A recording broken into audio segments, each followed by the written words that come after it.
Welcome to our Bible study as we continue in our journey through the book of Genesis. As we began this study, we talked about the book of Genesis means beginning, and it's new beginning. We're seeing this establishment of this covenant that God made with Abraham and with Isaac and with Jacob. And now today, we're going to the fourth generation. We're going to be looking at the life of Joseph. Now, as we look at the life of Joseph, Jacob is still going to be involved. The brothers are going to be involved. But we see how God used Joseph in an incredible way. But it starts in tragedy.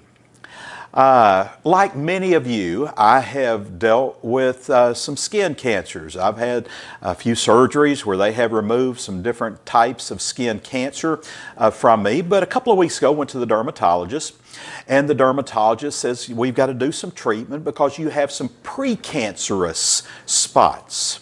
It's not cancer yet, but if they're not taken care of, they will become skin cancer. And so, in a few days, I'll probably look like I have leprosy because I'm going to have to put that cream on that will address those precancerous conditions. But the whole purpose is so that it doesn't get worse. What we see as we begin to dive into the life of Joseph, we see that this dysfunctional family had some issues, that they didn't deal with these issues. And because they didn't deal with these issues, there was a cancer that grew within the family to such an extent that murder even became the subject of killing one of the brothers became a topic. So let's begin looking. We're in Genesis chapter 37. We're going to cover this chapter, so I'm going to have to go quickly, but I'll make some comments as we go along. And then at the end, we'll pull out a couple of truths for us. Jacob lived in the land where his father had stayed, the land of Canaan. These are the family records of Jacob. At 17 years of age, Joseph tended sheep with his brothers. Keep in mind, Joseph was one of the two sons of Rachel. Jacob had children by four different women. Two were wives, two were the handmaids. But Rachel, this wife that Jacob loved so much, gave him two sons, Joseph and then Benjamin. We did not cover this, but if we had gone back just a little bit, we would have seen Rachel has died while giving birth to Benjamin. So Joseph tended sheep with his brothers. The young man was working with the sons of Bilhah and Zilpah, his father's wives, and he brought a bad report about them to their father. Now perhaps that was youthful indiscretion, but anyway, he was kind of a tattletale, and that kind of started it. Now Israel, keep in mind, that is Jacob. God changed his name to Israel. Now, Israel loved Joseph more than the other sons because Joseph was a son born to him in his old age. If we took the time to do a little study through through Genesis about the age of Joseph and the age of Jacob, what we would discover is this. When Jacob goes to Egypt, he's 130 years old. And when Jacob is 130 years old, we see that Joseph is 39 years old. Now you subtract those two. That means that Jacob was about 91 when Joseph was born. So Joseph really is this son that's born in his old age. And it says that Jacob, or Israel, made a robe of many colors for him. And when his brothers saw that their father loved him more than all the brothers, they hated him and could not bring themselves to speak peaceably to him. So it starts out with jealousy. Now keep that in mind as we go through this chapter. It all starts with the brothers being jealous.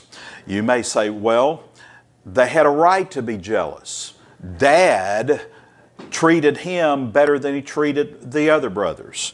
Dad gave more affection to him than he did the others. The reality is, we cannot control all the circumstances that come into our lives.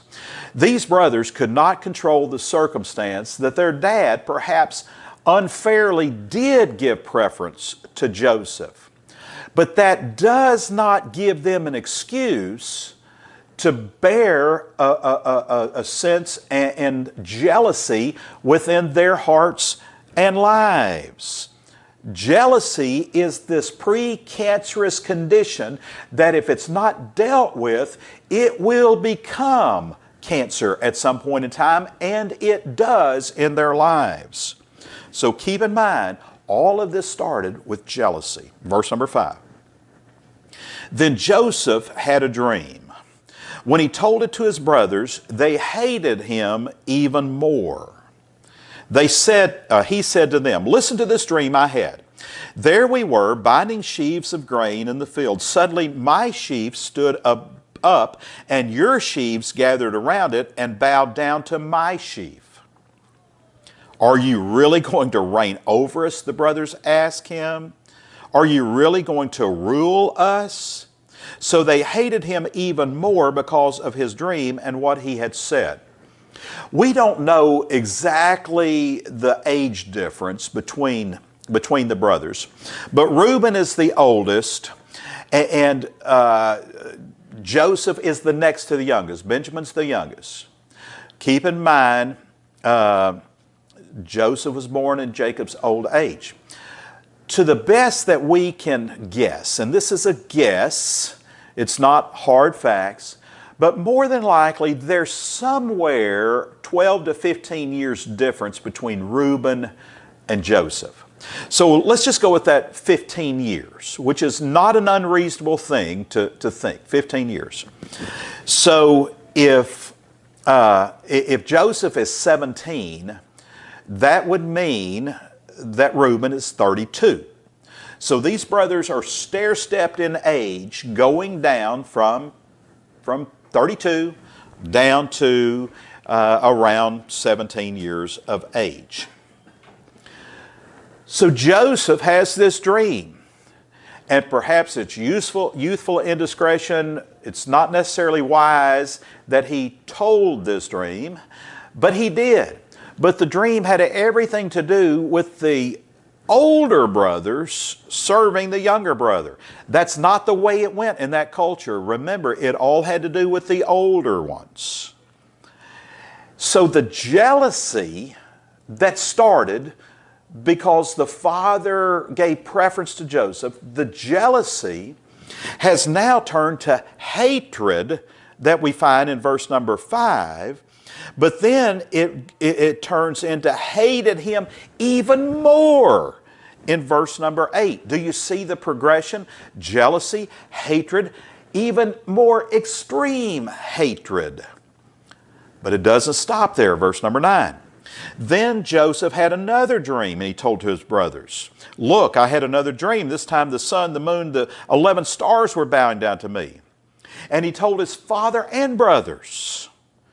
And his father rebuked him. "What kind of dream is that you had?" he said. "Am I and your mother and your brothers really going to come and bow down on the ground before you?" His brothers were jealous of him, but his father kept the matter in mind. So Joseph kind of digs a deeper pit, if you will, no pun intended, that he's burying himself into with his brothers. Verse number 12. His brothers had gone to pasture the father's flock at Shechem. Jacob is in the area of Hebron at this time, the valley of Hebron. If you get your map out and you look at this area, Hebron is south of Jerusalem and Shechem is north. It's about 50 miles. So 50 miles from Hebron to Shechem. So they have gone a fair distance away to take care of the flocks and get them into ground where there is grass for them to pasture. So his father says, I'm sending you to them. So Israel said to him in verse 14, go and see how your brothers and the flocks are doing and bring word back to me. So he sent him from the Hebron Valley and went to Shechem, 50 miles. A man found him there wandering in the field and asked him, what are you looking for? I'm looking for my brothers, Joseph said. Can you tell me where they're pasturing their flock? They moved on from here, the man said. I heard them say, let's go to Dothan. So Joseph set out after his brothers and found them at Dothan. Now Dothan is another 15 miles farther north than Shechem. So now we've got this gap, we've got this distance of 65 miles that he has traveled from home. Verse 18. They saw him a distance, and before he reached them, they plotted to kill him. They said to one another, oh look, here comes that dreamer expert. I have a feeling they weren't expecting Joseph to show up. I mean, Dad has sent Joseph to check out how they're doing and how everything is going along. And he's 65 miles from home. But when they look in the distance and they see Joseph coming, now how did they know? Well, probably he had on that coat of many colors. He probably had that coat on that was very unique, that his father had made for him, had given to him, and they saw him. And because there was jealousy and hatred and even more hatred, now they say in verse 20, come now, let's kill him. Look at the progression. Look at the progression. Jealousy to hatred to more hatred, now to murderous schemes.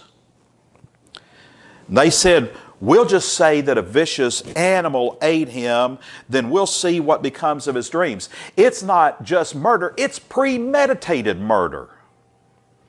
In our society today and in our judicial system today, there is murder, but there are, if you will, different degrees of murder. Now, yes, when murder takes place, that means someone has died.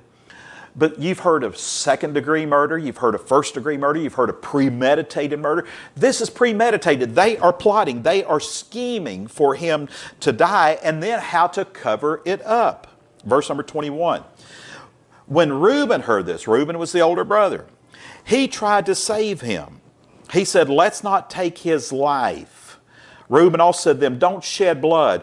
Throw him into a pit in the wilderness, but don't lay a hand on him. While Reuben was intending to rescue him from them and return him to his father. Reuben apparently had a conscience about this. And he wanted to stop the insanity, but he wasn't either brave enough or did not have enough respect of the brothers to completely change their minds. Verse 23, when Joseph came to his brothers, they stripped off Joseph's coat, the coat of many colors had on, and they took him, they threw him into a pit. The pit was empty without water. And they sat down to eat a meal. Look at the callousness. They have thrown their brother into the pit, intending for him to die, and now they are eating at the edge of the pit. They're pulling out their sack lunch, and they're having a meal saying, you know, he's going to die. We're just going to let him starve to death. We're going to let him thirst to death there in that pit. But they looked up and here comes a caravan of Ishmaelites, cousins, if you will, that were headed down to Egypt. And so Judah said to his brothers, what do we gain if we kill our brother and cover up his blood? Come, let's sell him to the Ishmaelites and not lay a hand on him, for he's our brother, our own flesh. And his brothers agreed. Finally, they come up with this agreement, but keep in mind, the idea was we're sending him away. Well, we'll never have to see him again. He's as good as dead. He is going to be gone. And when the Midianite traders passed by and his brothers pulled Joseph out of the pit, they sold him for 20 pieces of silver to the Ishmaelites who took Joseph to Egypt. We're going to begin to see a correlation between Joseph and the ultimate Redeemer of Jesus Christ and how all of this covenant was fulfilled. Anytime we hear this pieces of silver, what comes to mind? Well, of course, it's Judas betraying Jesus for 30 pieces of silver. 20 pieces of silver was the value of a male slave in that day. So they literally sold their brother, pocketed the money, said we'll never have to see him again. Verse 29. When Reuben returned to the pit and saw that Joseph was not there, he tore his clothes. It's a sign of mourning. He went back to his brother and said, "The boy is gone. What am I going to do? How am I going to talk to my dad? How am I going to tell Dad about this?" So they took Joseph's robe, slaughtered a male goat, and dipped the robe in its blood. They sent the robe of many colors to his father and said, "We found this. Examine it. Is this your son's robe or not?" His father recognized it. "This is my son's robe. A vicious animal has devoured him. Joseph has been torn to pieces." Then Jacob tore his clothes, put sackcloth around his waist, and mourned his son for many days. All his sons and daughters tried to comfort him, but he refused to be comforted. "No," he said, "I will go down to Sheol to my son mourning." And the father wept for him. Meanwhile, the Midianites sold Joseph in Egypt to Potiphar, an officer of Pharaoh and the captain of the guard. We see the progression of sinfulness from jealousy to hatred to more hatred to mocking to murder. Let's pull a couple of truths out for us today. Number one is this: guard your heart against jealousy. Guard your heart against jealousy. Listen to this over in James chapter 3, verse number 16. Matter of fact, in your chapter, you might want to write that reference somewhere. James 3:16. For where there is envy, now envy is jealousy. For where there is jealousy and selfish ambition, there is disorder and every evil practice. Did you catch that? For where there is jealousy, there is disorder and every evil practice.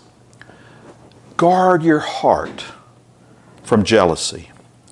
Secondly, though, keep a tender heart. Keep a tender heart. It is so easy for our hearts to become calloused. And that's exactly what happened with these brothers. Now we see that Reuben, he tried to have that tender heart. He did not want to see his brother killed. Even Judah came in and said, there was some callousness there. Yes, we'll get rid of him. We'll send him away, but still, let's not murder him. Perhaps there's different levels of callousness. And I think all of us have the propensity to have a calloused heart if we're not careful. Callous against other people. Let us maintain, let us strive to have a tender heart. We'll do so if we realize every person is precious to God. We can easily lose it. We're in a divided world today. We're in a culture today where there is such hatred, there is such callousness in hearts today against others. This week, on college campuses across our nation, we're seeing students that are marching and calling even for death against others because of their ethnicity, because of their faith beliefs. There is such a callousness. And because someone has a certain faith belief, and this week it's against Jewish students, next week it may be against someone else. I mean, it's not about a particular group. The fact of the matter is that people can become so calloused and then get caught up in such a mob mentality as these brothers did, that their hearts become evil. Take these two things away. Don't miss them. Guard your heart from jealousy. Don't allow a precancerous condition turn into cancer. Take care of it. Heal it. Get rid of the jealousy. But secondly, keep your heart tender. When those thoughts come, when those biases flare up, when those prejudices seem to overwhelm us, go back and look at people and say, Jesus died on the cross for them just as He died on the cross for me. May I look at them through God's eyes. May I have compassion on them as God has compassion on them. And may we pray for them that they will turn their hearts to Jesus Christ, and instead of have hearts of hatred and jealousy and mocking and even potentially murder as these brothers do, may we have a heart of love. Our Father, thank You for this study of Genesis, how incredible it has been to see some of the things that these patriarchs dealt with. And these families of patriarchs dealt with are the exact same issues we're dealing with in 2024. Lord, keep our hearts tender to love You, to love others, and to follow You daily. Through Jesus Christ we pray. Amen. Have a blessed day.